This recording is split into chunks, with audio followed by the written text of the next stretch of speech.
Na escuridão da noite, estamos atentos, como crianças em um universo ancião. Nós tentamos encontrar o homem do espaço e procuramos o significado nas estrelas. Nós procuramos por respostas, nós procuramos pela vida, talvez não a vida como a conhecemos, um mundo à parte, não é? Sei o que vi naquela noite. Era real. Durante os últimos 50 anos, relatos de OVNIs e de contatos com seres extraterrestres têm alcançado proporções astronômicas.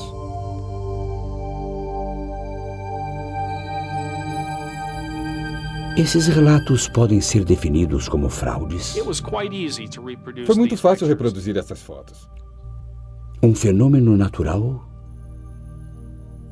Aeronaves militares secretas estão sendo confundidas com OVNIs? Eu vi sobrevoando um objeto prateado no céu que não era identificado. Essas aparições existem apenas em nossas mentes? Ou a vida inteligente além de nós e os extraterrestres estão mais próximos do que imaginamos?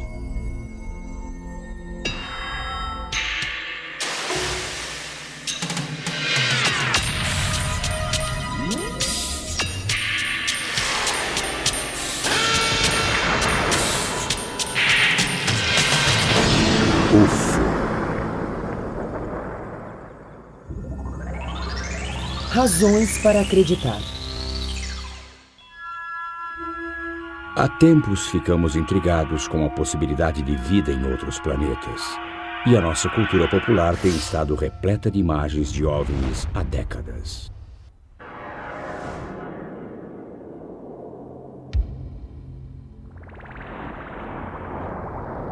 Mas os primeiros grandes relatos documentados de aparições de OVNIs no mundo real surgiram nos últimos meses da Segunda Guerra Mundial.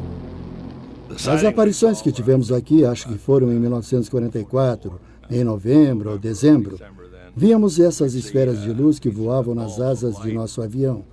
Aquela que eu vi era uma espécie de luz branca. As outras pessoas viram luzes vermelhas.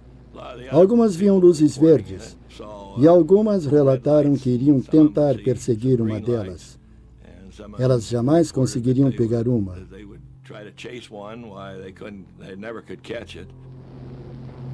Nós íamos na direção dela e ela acompanhava o nosso movimento. Nós nos afastávamos dela e ela ainda estava conosco. E eu tentei mirar nela, mas não consegui.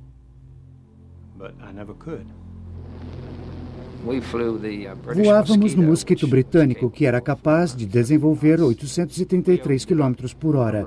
Nós tentamos nos aproximar várias vezes, emparelhar com ela, e nunca conseguimos sequer chegar perto. Os pilotos chamaram esses objetos voadores não identificados de caças Fu, mas ainda não sabem se eles eram armas secretas alemãs, ilusões de ótica ou algo completamente diferente. Eu acho que as alternativas existem, seja imaginação, alucinação ou realmente algo extraterrestre, ou um objeto alemão controlado do solo. Mas em 50 anos eu não vi nada que tenha mudado a percepção de que eram objetos voadores não identificados.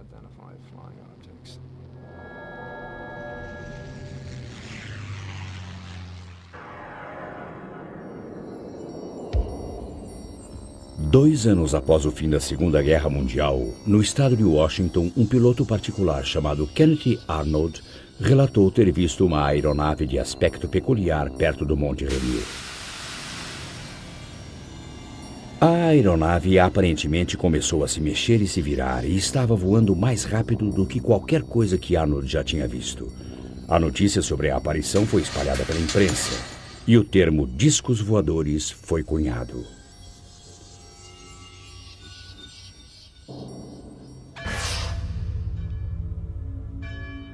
Apesar da vida na América no pós-guerra parecer bastante tranquila, os relatos de objetos voadores não identificados começaram a se multiplicar. Esses OVNIs eram aviões de reconhecimento soviéticos? Isso poderia explicar sua presença em torno das bases militares americanas? Começou a haver medo. Os segredos atômicos poderiam estar ameaçados e a segurança nacional em jogo.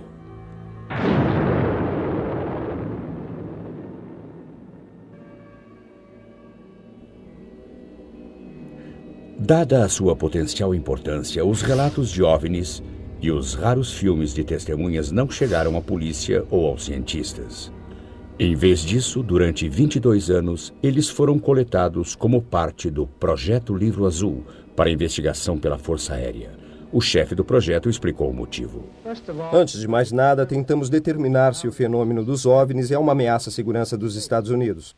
E determinar se o fenômeno dos OVNIs inclui algum avanço tecnológico que poderia ser canalizado para pesquisa e desenvolvimento.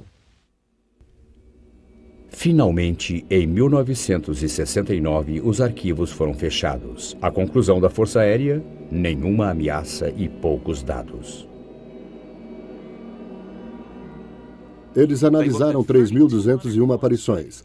Eles categorizaram cada uma delas. Fizeram uma avaliação de cada uma e o que descobriram foi que 21% dos casos examinados tinham de ser classificados como desconhecidos, completamente separados e distintos dos 10% que foram classificados como informação insuficiente.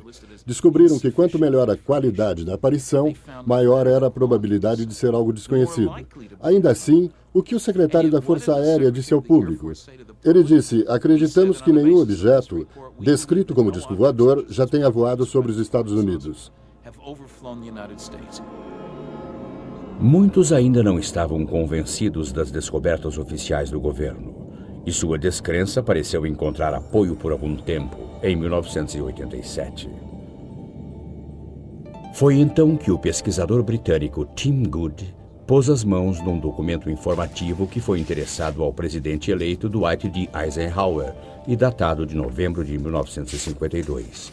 Os papéis pareciam revelar o resgate clandestino de extraterrestres após a queda de um objeto voador no Novo México em 1947, realizado pelo governo. Os encarregados do resgate foram chamados de os 12 Majestosos.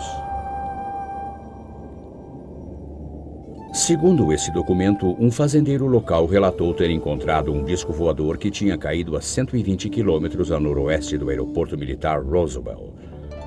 Durante o resgate, 4 extraterrestres mortos supostamente foram encontrados. Seus restos teriam sido removidos e enviados para várias localidades diferentes para serem analisados. Não há dúvida de que a importância desses documentos foi monumental. Quero dizer, nada como isso já tinha aparecido. É dinamite pura. Prova que existem discos voadores, visitantes extraterrestres, a coisa toda. A implicação disso é: 1. A Terra está sendo visitada por naves extraterrestres. 2. O governo sabe que isso é verdade. Não só abstratamente, mas tem pedaços de uma nave e corpos de extraterrestres desde pelo menos 1947. Mas nem todos estavam certos disso. Cerca de 10 minutos depois de ver as conclusões baseadas na minha pesquisa de OVNIs até aquela época, eu sabia que essas coisas não eram reais. Entre os documentos que Tim Good recebeu estava um memorando do presidente Truman ao seu secretário de Defesa. Críticos afirmavam que sua assinatura era idêntica àquela que estava em outro documento, um problema para analistas de documentos.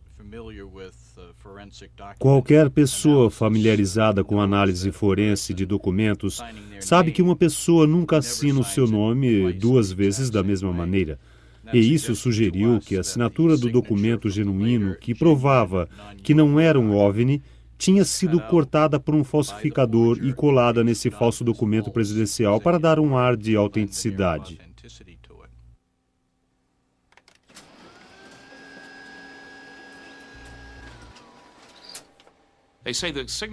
Dizem que a assinatura é idêntica a outra de um memorando diferente que encontrei antes, mas se você segurá-las sobrepostas contra uma luz, verá claramente que não são idênticas.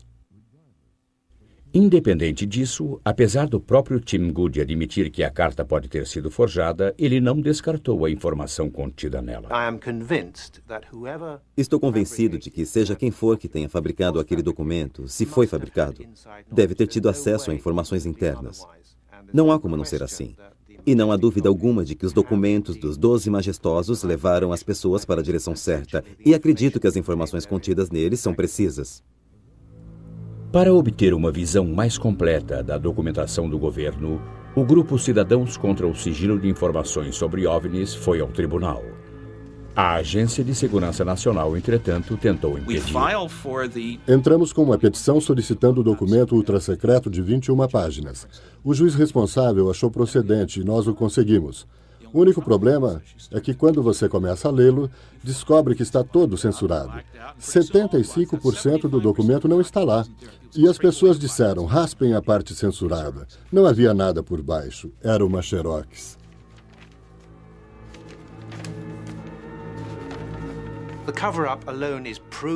O acobertamento disso é provado pela liberação de documentos por agências como o FBI, que negaram qualquer envolvimento em pesquisas de OVNIs até que a Lei de Liberdade de Informações mostrasse que eles estavam mentindo. Eles liberaram 1.100 páginas de documentos. A CIA negou qualquer interesse pelo assunto. De repente, agora temos milhares de páginas sobre informações relativas a OVNIs, que datam até da década de 40. O que claramente indica que houve um acobertamento. Certamente, o Centro para Estudos de OVNIs, uma entidade privada, acha que existe validade para esse trabalho. Mais de 100 mil casos estão arquivados aqui. Em mais de 20 anos de trabalho nessa área, estou convencido de que há um fenômeno misterioso ocorrendo, que está sendo negligenciado pela ciência, não pelo público, mas pela ciência. E é em detrimento da ciência que ele está sendo negligenciado.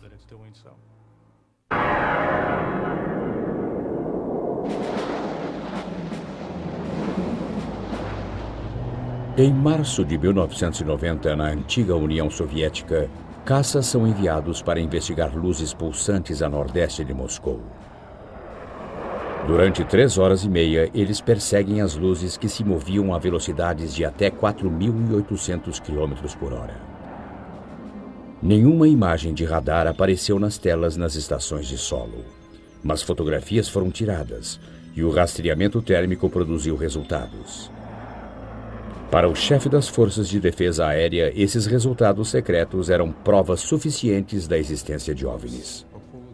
Mas os jornalistas estão perguntando se houve outras aparições. Destes 1.990 casos, só um estava embasado por evidências. Este é o único caso em que há provas reais. Nem se considerou que a aparição poderia ser de um bombardeiro stealth. Nunca pensamos que fosse uma aeronave stealth americana. As características de radar não são as mesmas. O stealth se comporta como um avião em termos de velocidade e maniabilidade. Os OVNIs são muito diferentes. A regra que não está escrita: não dispare em OVNIs. No que se refere às instruções oficiais, nós, da Defesa Aérea, temos certas regras que não estão escritas, que significam que não devemos disparar em OVNIs. A partir de 1977, um estudo oficial do Ministério Soviético de Defesa tem coletado centenas de relatos de OVNIs, alegadamente para adquirir tecnologia extraterrestre para uso militar.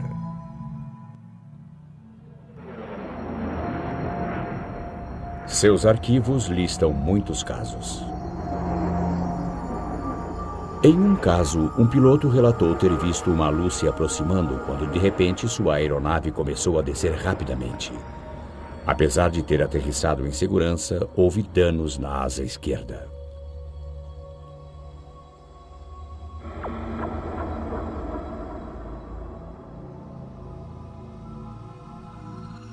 Inédito no Ocidente, este filme amador parece mostrar um OVNI sobre o parlamento em Vilnius, a capital da Lituânia. A aeronave paira sem produzir ruído e aparentemente aterrissa.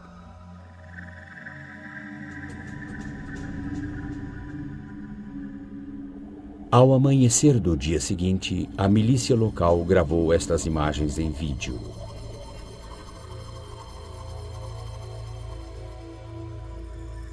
Aumentada, a aparência do visitante noturno é esta. Ele se move diferente de um helicóptero ou avião normais.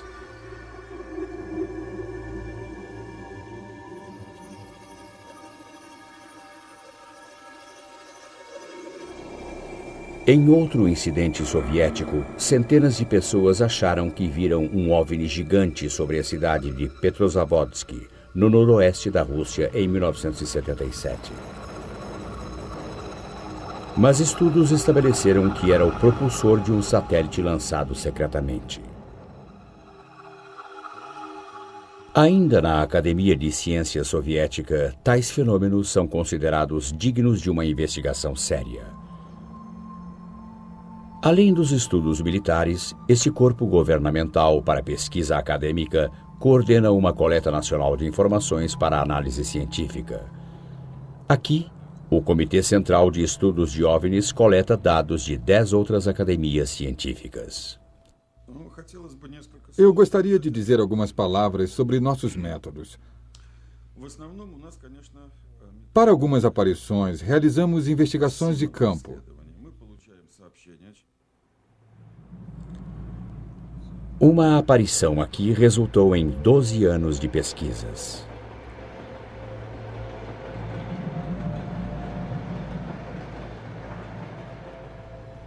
Passageiros de um trem relataram ter avistado um OVNI.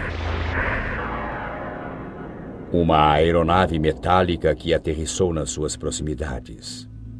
O biólogo Yuri Zmiakov acredita que houve mudanças permanentes no cenário.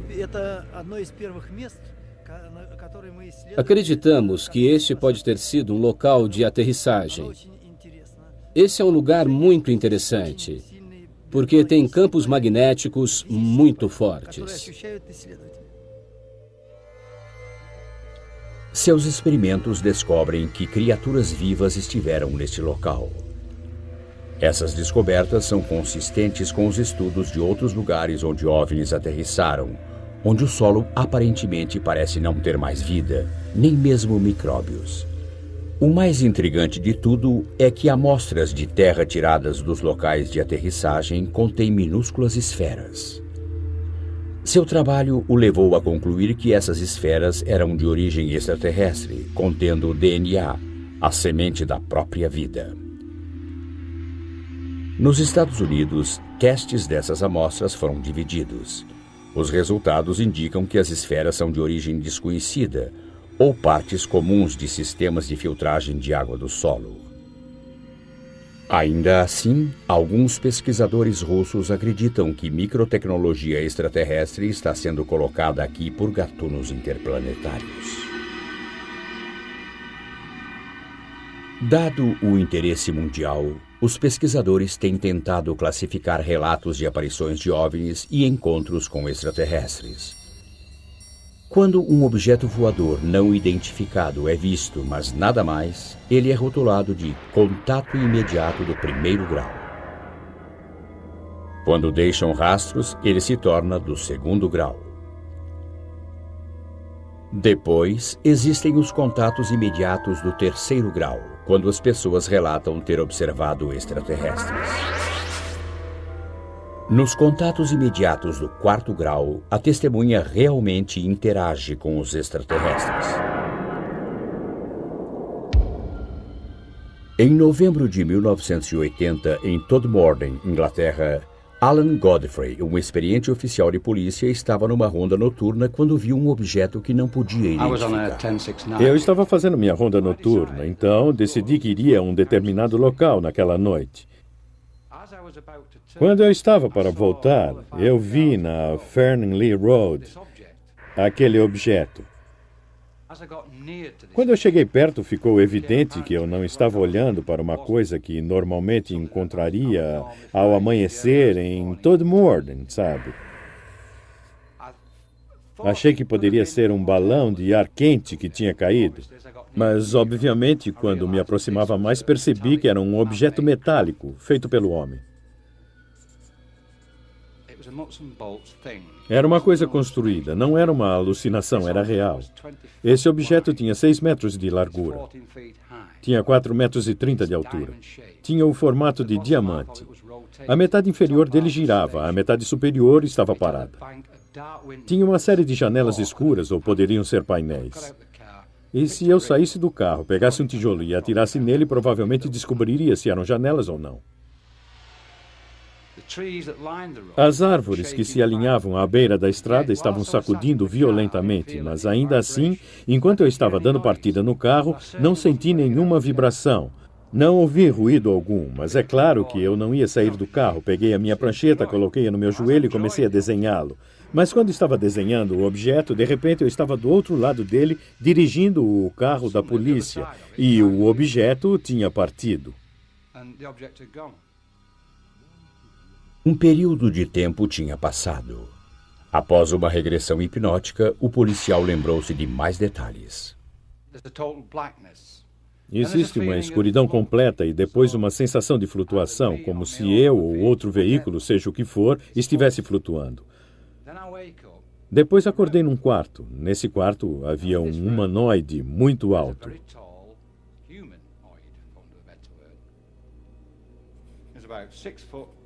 Ele tinha entre 1,83 m a 2 metros, muito alto, magro, de barba.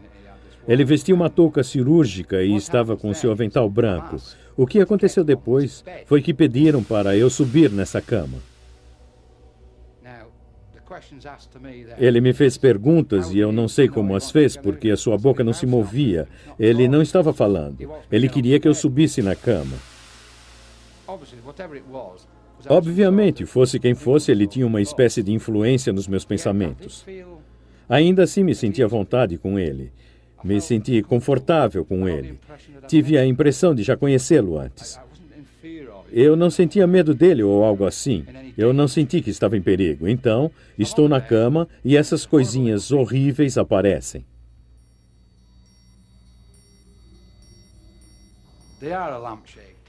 Eles tinham o formato de uma lâmpada. Seus olhos eram escuros, negros. Essa é a melhor maneira de descrevê-los. E havia 7 ou 8 deles.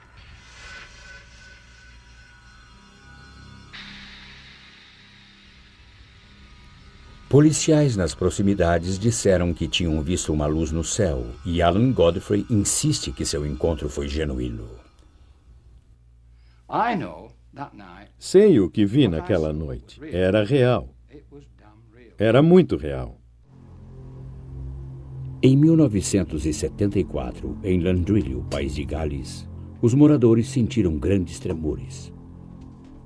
Os tremores não tiveram uma causa natural.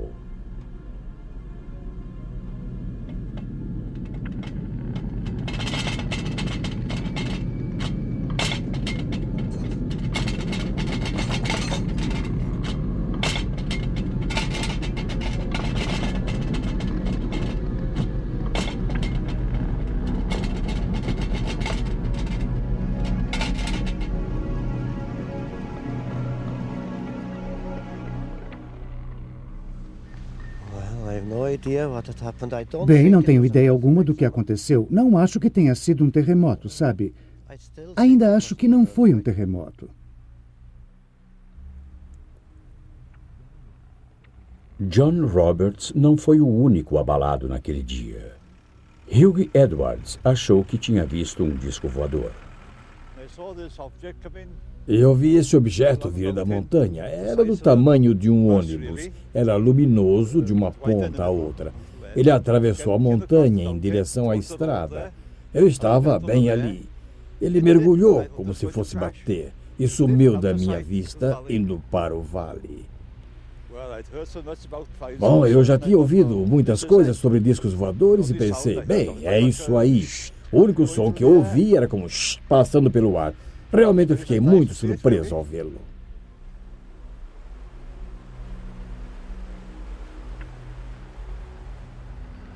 A enfermeira do município achou que um avião tivesse caído. Achei que podia ter sido um desastre de avião. Talvez como enfermeira eu pudesse prestar os primeiros socorros. Então chamei minhas filhas, entramos no carro e subimos a montanha. Dirigimos um longo caminho pela estrada da montanha e à nossa esquerda dava para ver uma enorme bola cor de laranja sobre a montanha brilhando. Paramos e começamos a olhar para o que achávamos ser um avião em chamas. Porque pensamos, pode haver corpos se foi um acidente de avião. E não estávamos felizes com essa perspectiva. Mas ficamos muito surpresas por ver aquela grande bola laranja parada ali. Não havia chamas e a sua forma era muito uniforme. O formato esférico daquilo nos fez perceber que não era um avião. Não havia chamas, mas esse grande objeto laranja que vimos estava pulsando. E dava para ver luzes, pequenas luzes, como luzes de sinalização, indo em direção ao objeto em zigue-zague, e presumimos que naquele momento alguém estava indo ver aquilo. Mas depois percebemos que um grupo de busca não podia ter chegado lá, localizado e chegado lá no tempo em que levamos para ir da cidade até a montanha. Ninguém teria tempo de ter se organizado para chegar até o objeto que vimos. Como nenhum grupo de busca saiu naquela noite, nada foi descoberto no local. Mas o astrônomo Ron Madsen sugeriu que o que as pessoas viram foi um meteorito ou uma bola de fogo e que ele coincidiu com um terremoto numa falha próxima. Pensando que aquela explosão poderia muito bem ter sido provocada por um pedaço de rocha impactante, nossa primeira reação foi tentar calcular a energia envolvida. E pareceu-nos que seria uma coisa que corresponderia a uma explosão de cerca de 600 toneladas de dinamite.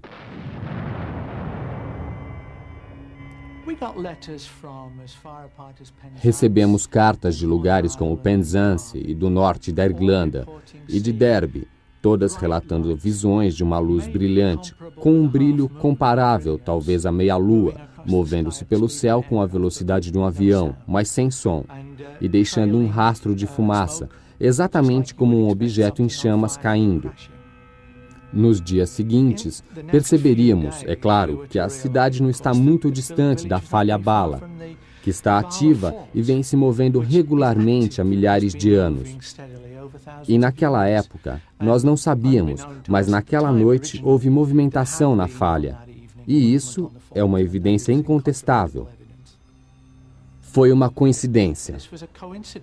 Havia bolas de fogo no céu, ao mesmo tempo em que houve um movimento ao longo da falha de bala.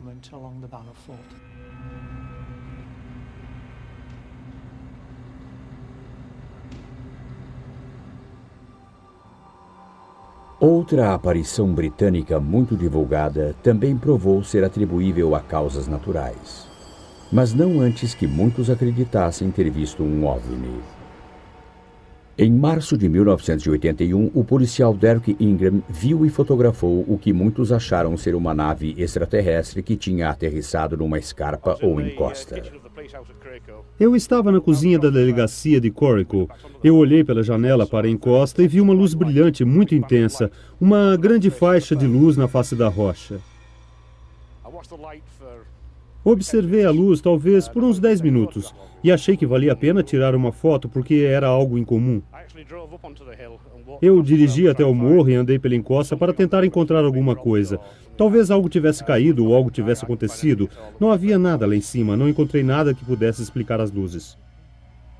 Os crédulos viram uma nave chata com 3 luzes.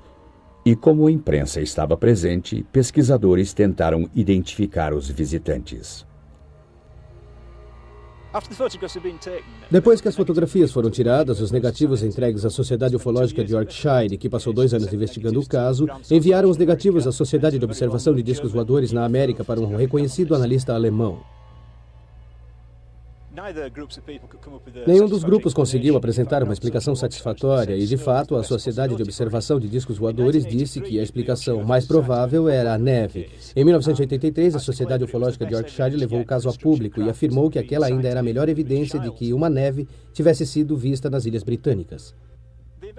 A investigação continuou e em 1987 tínhamos quase desistido de descobrir o que tinha causado aquilo. E foi numa viagem de fim de semana a Deus com minha esposa e meu filho que decidi parar e mostrar a eles a encosta de Corico. E vejam só que estava olhando para mim na face do morro, o OVNI de Corico.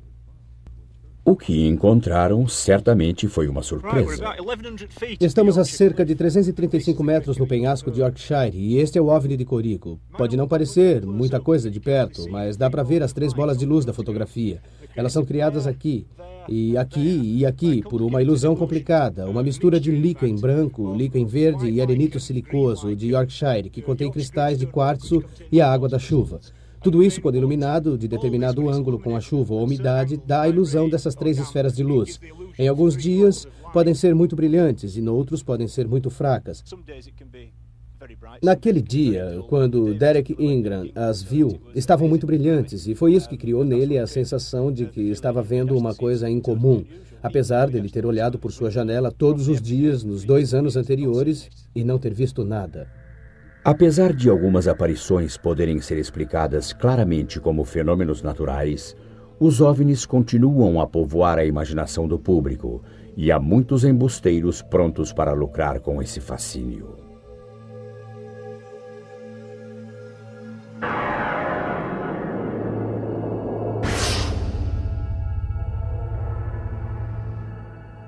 Em Gulf Breeze, Flórida, em novembro de 1987, o construtor Ed Walters afirma ter tirado fotos instantâneas de um OVNI 3 vezes maior do que uma casa. Para ele, foi apenas uma de muitas oportunidades fotográficas, quase abduções e observação de alienígenas. Apesar de ter vendido 2 livros sobre o assunto, Ed não permitiu que suas fotografias fossem incluídas neste programa.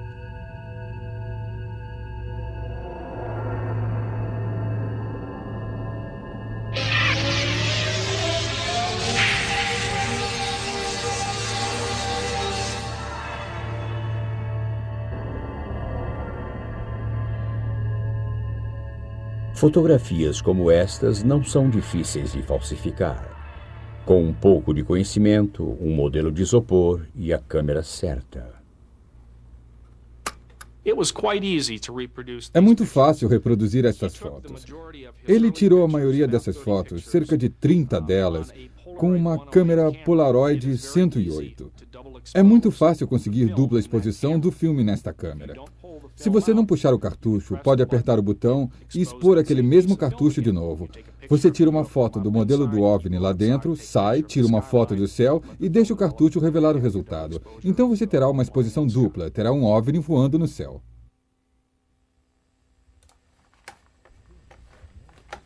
Ainda assim, Walters tem seus discípulos e o analista de fotografias Bruce Maccabee é um deles.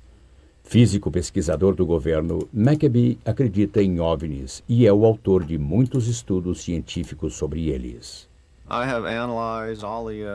Eu analisei todos os filmes e vídeos que foram feitos por Ed Walters. Eu acho que estudei a maioria dos vídeos que foram feitos por outras pessoas de lá. Ele está parado ali. No que diz respeito a fotos e vídeos de Ed, é minha opinião que são reais. Analisei esse material cuidadosamente, levando em conta as críticas que têm sido feitas contra ele. E encontrei motivos para rejeitar as críticas. No beisebol, você erra 3 bolas e está fora. Para Ed Walters, neste caso, a primeira bola foi quando um modelo foi encontrado no sótão de sua antiga casa. A segunda bola foi quando um jovem chamado Tommy Smith se apresentou e afirmou que havia uma testemunha que viu Ed criando as fotos de OVNI com uma dupla exposição.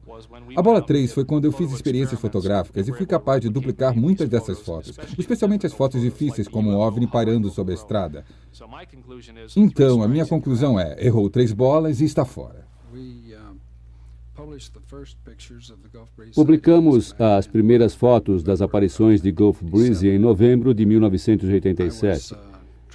E eu estava tentando imaginar como apresentá-las, tentando repassar tudo o que aconteceu em Gulf Breeze.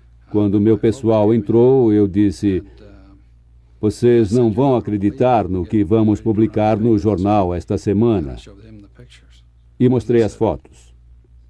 E eles disseram: foi isso que vimos. O Sentinel só deu continuidade à história porque muitas outras pessoas em Gulf Breeze haviam visto o OVNI na mesma noite em que Ed havia fabricado as fotos. Já vi 3 outras aparições à luz do dia e mais de 100 aparições à noite no Parque Shoreline em Gulf Breeze. Eu testemunhei mais de 170 aparições.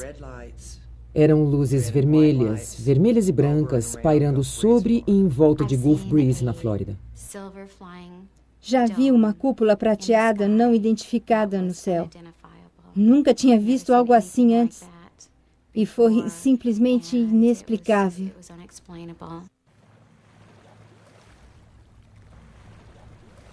Mas do outro lado da baía de Gulf Breeze está a base aérea naval de Pensacola.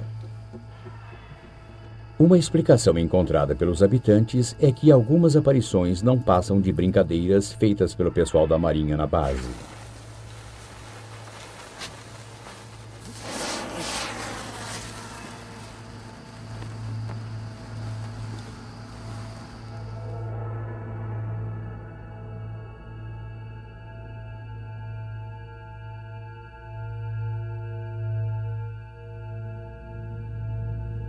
Outra possibilidade é que as aeronaves militares estejam sendo confundidas com OVNIs.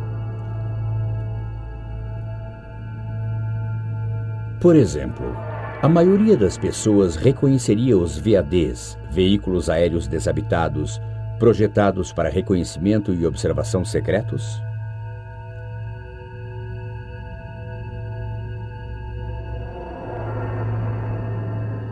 Ainda assim, apesar do fato de que certas aparições podem ser embustes ou então explicadas por fenômenos naturais ou causados pelo homem, continuamos à procura. Nosso fascínio só cresce enquanto os cientistas descobrem evidências de vida em outros planetas. Ele só cresce enquanto se torna cada vez mais razoável acreditar que não estamos sozinhos no universo. Se os sinais de vida em Marte provarem ser verdadeiros, a vida extraterrestre em geral pode ser ainda mais disseminada. Astrônomos calculam a quantidade de civilizações que podemos esperar detectar no espaço. Eles utilizam a equação de Drake, do professor Frank Drake. O primeiro fator é o índice de formação de estrelas na nossa galáxia. Quanto mais estrelas você produz, mais morados potenciais de vida irão existir. Uma fração dessas estrelas irá ter planetas. Esse é o segundo fator, a fração que terá planetas.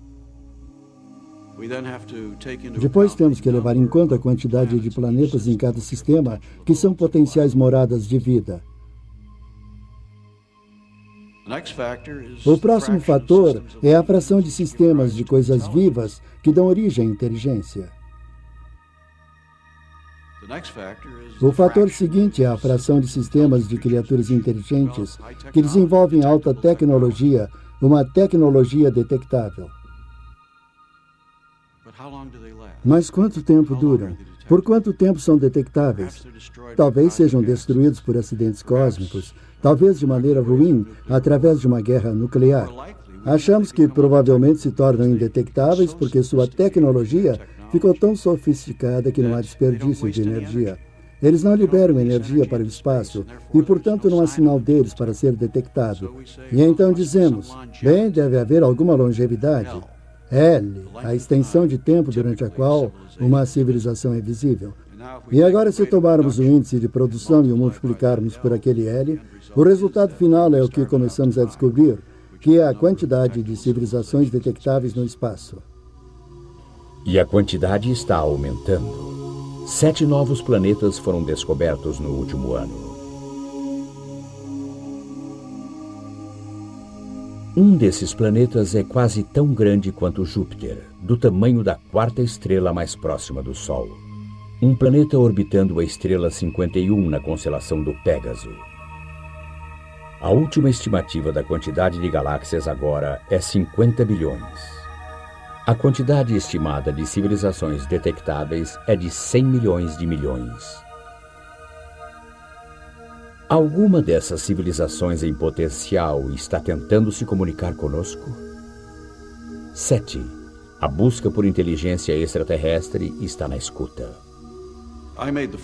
Realizei a primeira busca moderna de rádio em 1960. Em todo o mundo, grandes radiotelescópios estavam sendo construídos porque a beleza e a potência da radioastronomia tinha acabado de ser reconhecida. E também naquela época, receptores de rádio muito mais sensíveis foram inventados. A combinação desses novos telescópios e desses novos receptores de rádio nos deram uma sensibilidade muito maior do que tínhamos antes, e foi uma inovação. Em termos de habilidade, tínhamos cruzado uma fronteira muito importante. Então, fazia sentido pesquisar. Não precisávamos de qualquer coisa especial nas atividades dos extraterrestres. Se eles fossem como nós, poderíamos detectá-los. Realizar uma busca 7 da superfície da Terra é algo muito desafiador e muito difícil. E o motivo é que detectamos sinais inteligentes o tempo todo, só que eles são todos nossos.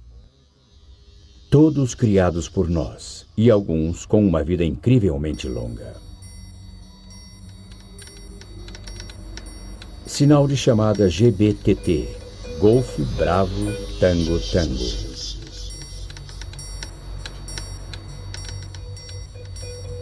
Mais de 30 anos após ser enviado, um sinal codificado na época da guerra dirigido ao Queen Mary foi recebido pelo seu sucessor, o QE2. O QE2 usa o mesmo sinal de chamada.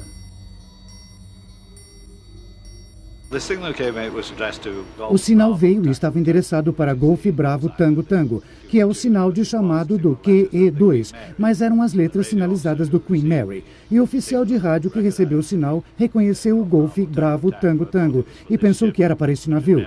Mas, na verdade, quando o recebeu, ele percebeu que era um sinal da época da guerra, que obviamente ficou ricocheteando pelo espaço por 30 anos. Enviado ao Queen Mary na década de 40, o sinal chegou em 1978. Ele estava ricocheteando pelo espaço, como o Capitão Arnold sugeriu, ou de algum modo foi interceptado e enviado por alguém ou alguma coisa que ainda não identificamos. Detectamos algum sinal inteligente de outro mundo? Jerry Ehman pode ter detectado, direto de uma fonte fixa perto do centro da galáxia para o grande radiotelescópio da Universidade Estadual de Ohio. Um telescópio maior do que 3 campos de futebol.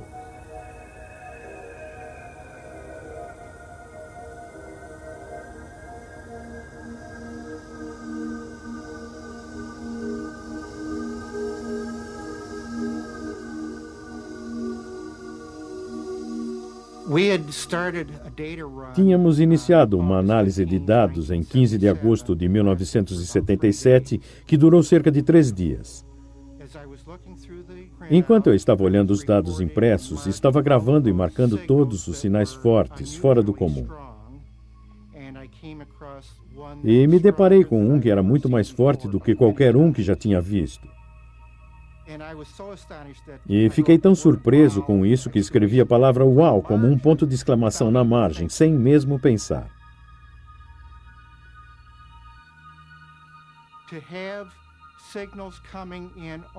Ter sinais entrando em um só canal indica a possibilidade de que isso tenha sido um evento astronômico singular ou gerado por algum transmissor. Estamos fazendo uma segunda varredura do céu usando equipamentos mais modernos. E passamos por essa mesma região do céu e ainda não vimos a fonte do uau novamente. Ehman e seus colegas verificam seu equipamento e os números. Estudos eliminaram interferências, sondas espaciais e fontes terrestres. Definitivamente excluímos espaçonaves próximas ou lixo espacial ou satélites na órbita da Terra. E certamente excluímos qualquer coisa próxima, muito próxima do radiotelescópio, como um avião voando através do feixe do telescópio. Não excluímos a possibilidade de que isso seja realmente um sinal produzido por uma inteligência extraterrestre.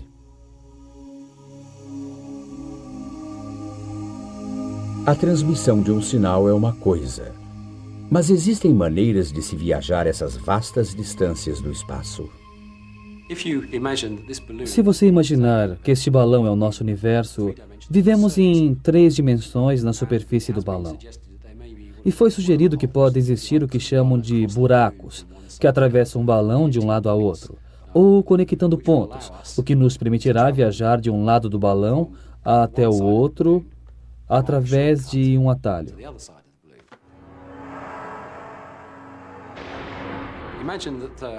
Imagine que esta folha de papel seja o nosso universo e que estamos no ponto A e queremos ir para o ponto B. Normalmente viajaríamos de A para B através do universo. Mas seria legal, claro, se pudéssemos encontrar um meio de envergar o universo em outra dimensão, trazer esses 2 pontos juntos e depois dar um passo para o outro lado. E isso é uma espécie de dobra espacial. Dobraríamos o espaço para trazer esses pontos para perto um do outro. Até agora, a resposta continua teórica. Por ora, estamos limitados a enviar aeronaves num espaço próximo, para colher informações, capturar imagens e medir condições. Outros também podem estar fazendo isso? Com essa pergunta, voltamos ao nosso fascínio por algo maior, algo diferente. Voltamos ao nosso fascínio enquanto continuamos a olhar para o céu, olhando, ouvindo e esperando.